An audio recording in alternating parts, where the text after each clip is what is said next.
Blood is thicker than water, but cash tears through both like a chainsaw. When Nathaniel's father died, his greedy siblings stripped the estate bare, leaving him with nothing but a rotting, unsellable mansion. They drove off in Porsches, laughing, but they left behind the one thing that actually mattered. Rain lashed against the heavy glass windows of Harrison Sterling's law firm, blurring the dreary Seattle skyline into a wash of cold grey. Inside the sprawling corner office, the atmosphere was thick with a toxic mix of expensive Tom Ford cologne and barely concealed greed. Nathaniel Harrington sat quietly in a leather wingback chair, his hands clasped tightly in his lap. His black suit was off the rack and slightly wrinkled, a stark consequence of sleeping in a sterile hospital armchair for the last 40 days, while his father's lungs finally failed him. Across from Nathaniel sat his stepmother, Sylvia, dabbing at her perfectly dry, surgically tightened eyes with a monogrammed silk handkerchief. Next to her were Nathaniel's older half-siblings. Simon Harrington sat with his legs crossed, periodically sighing and checking his gold Patek Philippe watch, as if his father's death was merely a scheduling conflict in his busy week of corporate mergers. Beside him, Beatrice Caldwell scrolled through her phone, her foot tapping an impatient rhythm against the imported mahogany floorboards. Harrison Sterling, a lawyer who looked older than the leather-bound books lining his shelves, cleared his throat and adjusted his spectacles. He unsealed the thick manila envelope bearing the Harrington family crest. "We are gathered here to execute the last will and testament of Richard Harrington," Harrison began, his voice dry as dust. Nathaniel felt a sharp pang in his chest. Richard had been a complicated man, a self-made shipping magnate who had built a fortune from nothing but calloused hands and a single rusty trawler. But to Nathaniel, he was just Dad. While Simon and Beatrice had been shipped off to Swiss boarding schools and handed executive vice president titles out of college, Nathaniel had chosen to stay close, working as a high school history teacher and spending his weekends fishing with the old man.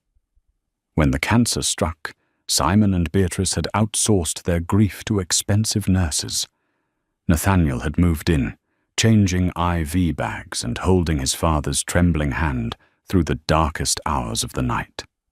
"To my wife, Sylvia," Harrison read, the paper rustling in the tense silence.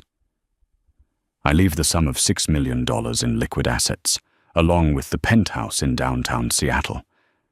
Sylvia let out a theatrical gasp, placing a hand over her diamond necklace. "Oh, my darling Richard. He always took care of me." Simon rolled his eyes. "Get on with it, Harrison. What about the trust?" Harrison adjusted his glasses again. "To my eldest son, Simon, and my daughter, Beatrice, I divide the remaining corporate shares of Harrington Logistics and the offshore accounts. This equates to roughly $8.5 million each, after taxes." Beatrice finally looked up from her phone, a slow, predatory smile spreading across her lips. Simon leaned back in his chair, exhaling a long breath of satisfaction. They had won. They had the empire. Nathaniel's heart sank, not out of greed, but out of confusion. Richard had promised him they would take care of the family legacy together. He had whispered in his final days that Nathaniel would be rewarded for his absolute loyalty. "And finally," Harrison said, lowering his voice slightly. He looked directly at Nathaniel with an expression that bordered on deep pity. "To my youngest son, Nathaniel, I leave you Oak Haven Manor and its entire contents." Silence descended on the room. For 3 seconds, nobody breathed. Then, Simon let out a sharp, barking laugh. "Oak Haven?" Simon choked out, slapping his knee. "You've got to be kidding me. He gave him the money pit." Beatrice burst into giggles, covering her mouth with a manicured hand. "Oh, Nathaniel, I'm so sorry. I really am." Her tone dripped with venomous sarcasm. Sylvia simply smiled, a tight, satisfied smirk. Oakhaven Manor was Richard Harrington's biggest failure. Purchased 20 years ago in a fit of eccentric nostalgia, it was a sprawling, 60-room Victorian monstrosity located in the damp, isolated woods of the Olympic Peninsula. Richard had intended to restore it, but the massive estate was rotting from the inside out. The roof was caving in, the plumbing was destroyed by decades of rusted pipes, and black mold had claimed the entire east wing. Worse, it was a designated historical landmark, meaning it couldn't be bulldozed. Whoever owned it was legally obligated to maintain it, shackled to property taxes that hovered around $40,000 a year. It was completely unsellable. "Mr. Sterling, there must be a mistake," Nathaniel said, his voice trembling as he leaned forward. "Dad and I talked about the estate. He knew I don't have the money to keep Oakhaven standing." Harrison gave a sympathetic sigh and slid a piece of paper across the desk. "I'm sorry, Nathaniel. Richard was very specific. The wording is ironclad. He left you the deed to the property and everything inside it. There is no cash inheritance attached to your name." Simon stood up, buttoning his bespoke suit jacket. "Well, I guess the old man knew who actually had the brains to handle the family money. Good luck with the raccoons, little brother. Let me know if you need a loan for a wrecking ball." Beatrice grabbed her designer purse, leaning down to pat Nathaniel mockingly on the shoulder. "Don't feel too bad, Nat. You can always charge tourists $5 to see the haunted ghost house. I'll send you a postcard from Milan next week." They swept out of the office in a cloud of arrogance and perfume, leaving Nathaniel sitting alone in the heavy silence. He stared at the brass key resting on the lawyer's desk. It was rusted, cold, and heavy. He had spent his entire life loving a man who, in the end, had handed him a generational curse while giving his absentee siblings the keys to the kingdom. "Why did he do this to me, Harrison?" Nathaniel asked softly. The old lawyer shook his head slowly. "Richard was a brilliant man, Nathaniel. Sometimes his brilliance looked a lot like madness. That is all I can legally say. Dust motes danced in the pale shafts of moonlight that managed to pierce the grime-caked windows of Oakhaven Manor." Nathaniel stood in the center of the grand foyer, his breath pluming in the freezing November air. The house was a corpse. Peeling wallpaper hung from the walls like dead skin, and the air was thick with the suffocating stench of mildew and wet wood. Above him, a massive crystal chandelier hung precariously from the ceiling, completely covered in thick grey cobwebs. When he took a step forward, the floorboards groaned in a painful, agonizing screech that echoed down the pitch-black hallways. He had practically emptied his meager teacher's savings just to get the electricity turned on in 3 rooms and to patch the worst of the holes in the roof. He had no furniture, so he slept on a cheap, inflatable air mattress in what used to be the drawing room, shivering under 2 sleeping bags while listening to the wind howl through the cracked window panes. By the 3rd week, the reality of his situation had fully crushed his spirit. The county assessor had mailed him the property tax bill, $42,500, due in exactly 5 months.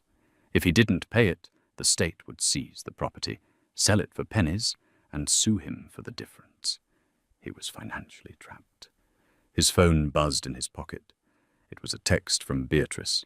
It was a photo of her clinking champagne glasses on a yacht in the Mediterranean, captioned, "Thinking of you, Nat. Hope the ghosts are keeping you warm. XOXO." Nathaniel threw his phone against the mouldy couch cushions with a furious yell. The raw injustice of it all burned in his throat. He had given up his 20s to care for their father. He had wiped away Richard's tears, listened to his stories, and held him as he took his final breath. And for what? To be buried alive under tons of rotting Victorian timber? Desperation breeds strange energy. Knowing he couldn't afford a construction crew, Nathaniel drove to the local hardware store, bought a crowbar, a sledgehammer, heavy work gloves, and a set of industrial trash bags. If he couldn't fix the house, he would at least gut the rotting interiors, salvage whatever antique wood and fixtures he could find, and try to sell them to architectural salvage yards. Maybe, just maybe, he could scrape together enough cash to pay the taxes and buy himself another year to find a buyer. He started in the grand library. It was the darkest room in the house, lined from floor to ceiling with water-damaged mahogany bookshelves. The back wall, surrounding a massive stone fireplace, was bulging outward, the wood warped by decades of trapped moisture from a leaky chimney. Nathaniel put on a respirator mask and swung the crowbar. Crack! The rusted nails gave way, screaming as he ripped the first heavy mahogany panel from the wall. A shower of black dust and dead insects rained down on his shoulders. He swung again, harder this time, letting out all of his pent-up rage. He thought of Simon's smug face. Crash! He thought of Sylvia's fake tears. Crash! He thought of his father's betrayal. Crash! By midnight, his hands were bleeding through his gloves, and his muscles screamed in agony. But he had successfully torn down the entire right side of the library's paneling, exposing the raw, ugly brick and mortar of the chimney breast. Nathaniel dropped the crowbar, exhausted, wiping the sweat from his forehead. He grabbed his heavy-duty flashlight to inspect the bricks for structural damage. As he ran the beam of light over the dusty masonry, something caught his eye. The brickwork was uneven. While the main chimney was built using dark red, heavily mortared bricks, there was a rectangular section near the base, about 3 feet wide and 4 feet high, where the bricks were slightly lighter. More importantly, the mortar wasn't cement. It looked like hardened clay. It had been added much, much later. Frowning, Nathaniel stepped closer. He picked up his sledgehammer, the heavy metal handle slick with his sweat. He aimed squarely at the center of the lighter bricks and swung. The impact sent a violent shockwave up his arms, but the brick shattered inward with surprising ease. A rush of stale, incredibly cold air blew out from the dark hole, carrying a scent that wasn't just mildew.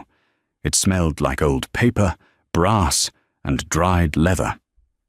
Heart pounding in his chest, Nathaniel grabbed the crowbar and began frantically prying the rest of the loose bricks away. They clattered noisily to the wooden floor. He tore them out with his bare hands, ignoring the sharp edges scraping his skin. When the hole was large enough, he shined the flashlight inside. It wasn't just a hollow cavity. It was a hidden crawl space, deliberately built between the library wall and the master staircase behind it. And sitting in the center of the small, dust-choked space was a massive antique debowled iron safe. Nathaniel's breath hitched. The safe was dark green, accented with faded gold pinstriping, resting on heavy iron wheels. It looked like something out of a 19th century bank vault. Trembling, he squeezed his shoulders through the rough brick opening, crawling into the claustrophobic space. He wiped away decades of thick dust from the front of the safe. There was a heavy brass combination dial, and right above it, a small brass plaque was bolted to the iron door. He leaned in closely, shining the light directly onto the plaque. Engraved in elegant cursive script were 3 words: "For Nathaniel only." Nathaniel stared at his own name, his heart hammering against his ribs like a trapped bird. His father hadn't abandoned him. Richard Harrington hadn't given him a money pit out of spite. He had given him a fortress, but a safe was useless without a combination. Nathaniel desperately pulled at the heavy iron handle, but it wouldn't budge a millimeter. He stared at the dial, his mind racing. He thought back to the hospital room, to his father's dying words. "You will be rewarded for your absolute loyalty." He closed his eyes, trying to remember any numbers, any dates his father had repeated. Birthdays? Anniversaries? The day the shipping company was founded? He spun the dial, left to his father's birth year, right to the year of the company's inception, left to his own birthday. He pulled the handle. Nothing. Frustration boiled over. He kicked the heavy iron leg of the safe. As his boot connected with the metal, a small, hollow clink echoed in the tight space. Nathaniel paused. He looked down. Underneath the safe, wedged between the iron wheel and the floorboards, was a small, dusty, leather-bound journal. He snatched it up. The leather was brittle, flaking off in his hands. He opened the cover. The pages were filled with his father's unmistakable, sharp handwriting. The very first page didn't contain a combination. It contained a list of names.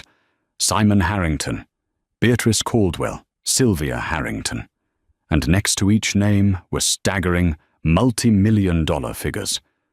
But these weren't inheritance amounts. They were debts, offshore embezzlements, hidden shell companies, and fraudulent wire transfers. His father hadn't just been keeping track of his family's wealth. He had been documenting their crimes. Nathaniel sat cross-legged on the dusty floorboards of the hidden crawl space, his heavy-duty flashlight pinned between his shoulder and jaw. The brittle pages of Richard Harrington's journal felt like dry leaves under his bleeding, calloused fingers. For hours he read through his father's meticulous, razor-sharp script, oblivious to the freezing temperature of the rotting manor. The journal was a masterclass in corporate espionage, orchestrated by a man against his own flesh and blood.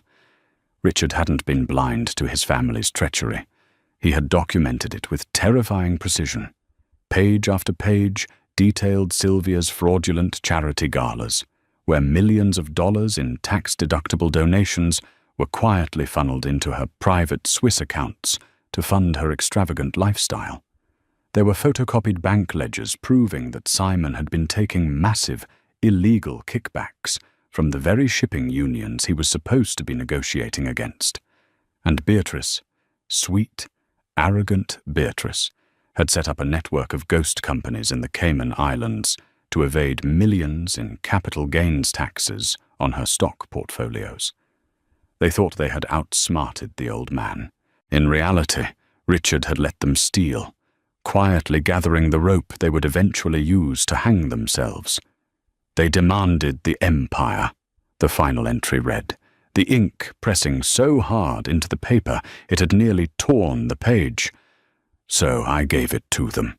The corporate shares, the liquid assets, the offshore accounts. What Harrison Sterling didn't tell them at the reading is that those specific assets are currently the subject of a sealed federal indictment. By accepting the inheritance, they accepted sole legal ownership of the fraud. The trap is set. The IRS and the SEC will knock on their doors within 6 months. They took the poison. I saved the cure for you. Nathaniel's breath plumed in the cold air. He looked up at the massive Diebold safe. The cure. He flipped back to the inside cover of the journal, searching for a combination. There were no numbers, only a single sentence written in faded blue ink. The true weight of your loyalty on the day we understood each other. Nathaniel closed his eyes, the silence of the dead house pressing in on him. The weight of your loyalty. His mind raced through decades of memories, hospital visits, late-night conversations in Richard's study, arguments over corporate ethics. Then, a memory surfaced, sharp and vivid. It was 12 years ago. Simon and Beatrice had just refused to attend their father's 60th birthday, opting instead for a weekend in Monaco. Nathaniel had driven his father up to the Olympic Peninsula, not far from where Oakhaven stood, for a weekend of salmon fishing. It had poured rain the entire time. They had sat in a leaky aluminum skiff, soaked to the bone. That afternoon, Nathaniel had hooked a massive king salmon. It took him 45 minutes to reel it in, his hands blistered and raw. When they finally hauled it into the boat, Richard had looked at Nathaniel, his eyes shining with a rare, unfiltered pride. "They left me for the casinos, Nat. But you stayed in the storm. You're the only one who truly understands the value of holding the line." They had weighed the fish at the dock. It was exactly 28 pounds, caught on October 14th. Nathaniel crawled forward, his hands trembling as he gripped the freezing brass dial of the safe. He spun it right, stopping at 28. The weight. He spun it left, passing 0, stopping at 10. The month. He spun it right again, stopping at 14. The day. He grabbed the heavy iron lever and pulled. A deep metallic clank echoed through the crawl space as the century-old locking mechanism disengaged.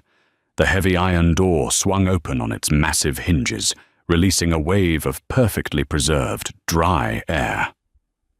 Nathaniel shined his flashlight inside, his heart stopping in his chest. The safe wasn't filled with stacks of $100 bills. It was packed with heavy canvas bank bags. Nathaniel pulled the first one out and untied the thick leather cord.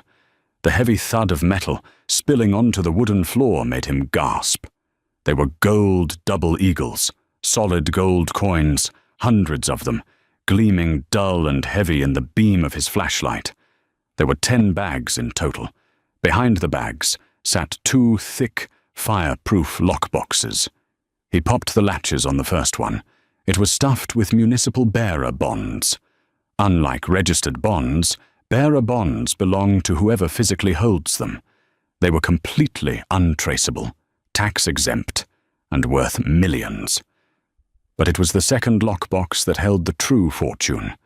Inside lay a thick stack of legal documents, bound in red ribbon.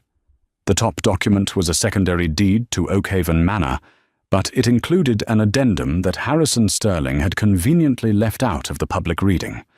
Oakhaven wasn't just a 60-room money pit. The estate included 5,000 acres of pristine, old-growth timberland surrounding the house, along with untouched mineral and water rights. Richard had spent 20 years quietly buying up the surrounding parcels of land through a dummy corporation named after Nathaniel's late mother, Abigail. The house was merely the gatekeeper to a privately held nature reserve worth easily over $100 million. Nathaniel sat back against the rough brickwork, laughing. It was a breathless, disbelieving sound that echoed through the empty, rotting halls of the manor. He wasn't trapped. He was a king. 6 months later, the relentless Seattle rain had finally given way to a crisp, bright spring. Oakhaven Manor was no longer a corpse. The massive wraparound porch had been completely rebuilt with reinforced cedar. The roof was fully repaired and reshingled, and the shattered windows had been replaced with custom-cut, historically accurate glass. Nathaniel had liquidated just 2 of the canvas bags of gold to hire a discreet, premium restoration crew. The inside still needed work, but the house was breathing again. It smelled of fresh paint, polished mahogany, and brewing coffee. Nathaniel stood in the newly restored drawing room, wearing a tailored navy suit, looking out the window as a black Mercedes SUV tore up the long gravel driveway. The car was coated in mud, moving far too fast. It slammed to a halt near the front steps. Simon emerged first, looking nothing like the polished executive who had laughed at Nathaniel in the lawyer's office. His designer suit was rumpled, his hair was unkempt, and his face was pale with exhaustion. Beatrice followed, clutching her purse defensively to her chest, her usual arrogant sneer replaced by a look of sheer panic. Sylvia stayed in the car, hiding behind dark sunglasses. Nathaniel calmly unlocked the heavy oak front door and stepped out onto the porch, leaning against a newly painted white pillar. "To what do I owe the pleasure?" Nathaniel asked, his voice steady and calm. Simon stormed up the steps, stopping just short of Nathaniel. "Cut the crap, Nat. We know you did something. Harrison Sterling won't take our calls, and the feds raided Harrington Logistics yesterday." Beatrice pushed past Simon, her voice shrill and trembling. "My accounts are frozen, Nathaniel. The IRS seized my passport. They're talking about RICO charges. RICO! I haven't slept in 4 days. Did Dad leave a secondary trust? We need liquid cash for defense attorneys right now." "I don't know what you're talking about," Nathaniel said smoothly. "Dad left you $8.5 million each. Surely you can afford a decent lawyer." "The money is gone," Simon shouted, losing his temper. "The SEC seized all of it.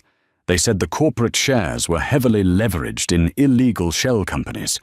It was a trap, Nat. The old man set us up. He tied all of his dirty laundry to the assets he gave us. We're facing federal prison." Simon looked past Nathaniel, his eyes widening as he took in the restored exterior of the manor. "Wait a minute. How did you fix this place? You were broke. The property taxes alone should have bankrupted you." Nathaniel smiled, a cold, hard expression that mirrored their father's ruthless business face. He reached into his suit jacket and pulled out a sleek manila folder. He tossed it onto the porch. It landed at Simon's expensive, mud-caked leather shoes. "What is this?" Simon asked, staring at the folder as if it were a bomb. "Copies," Nathaniel said quietly. "Pages from Dad's private journal. The one where he documented your union kickbacks, Simon. And your Cayman Island tax evasion, Beatrice. And Sylvia's fake charities." Beatrice gasped, her hand flying to her mouth. Simon slowly bent down and opened the folder. As his eyes scanned the photocopied pages, all the remaining color drained from his face. "He knew," Simon whispered, his voice cracking. "He knew everything." "He knew," Nathaniel confirmed. "He knew that you three would fight tooth and nail for the liquid cash and the corporate titles. He knew your greed would blind you to the liability. He let you steal. He let you build your little empires on sand, and then he handed you the detonator. You have to help us, Nat," Beatrice pleaded, tears finally spilling over her cheeks. It was the first time in her life Nathaniel had seen her cry real tears. "We're your family. You have to sell this place and help us post bail. Please." "Sell Oak Haven?" Nathaniel chuckled. "I couldn't possibly. It's a historical landmark, remember?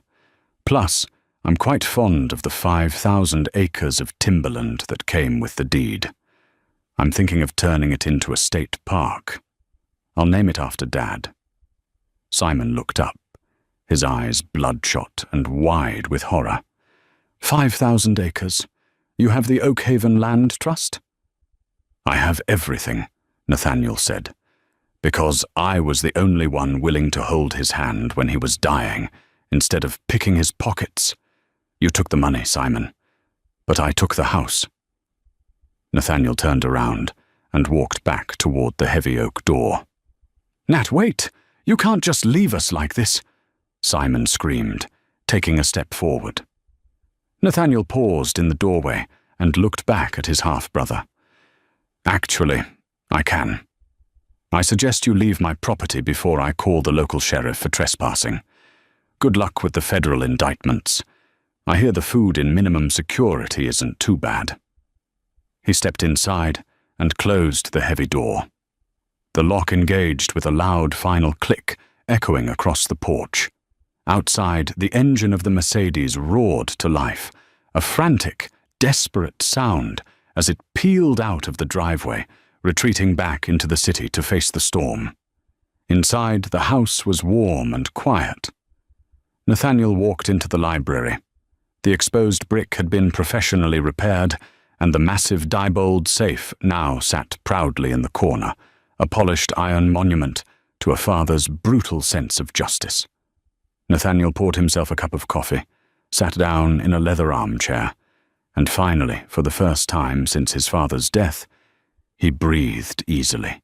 True wealth is rarely announced with brass bands or printed on bank statements. Nathaniel's inheritance was never just the gold in the wall or the land beneath the rotting timber. It was the quiet, unshakable strength of a clean conscience. While greed built a gilded cage for his siblings, loyalty unlocked an empire. In the end, the crumbling manor wasn't a punishment. It was the ultimate foundation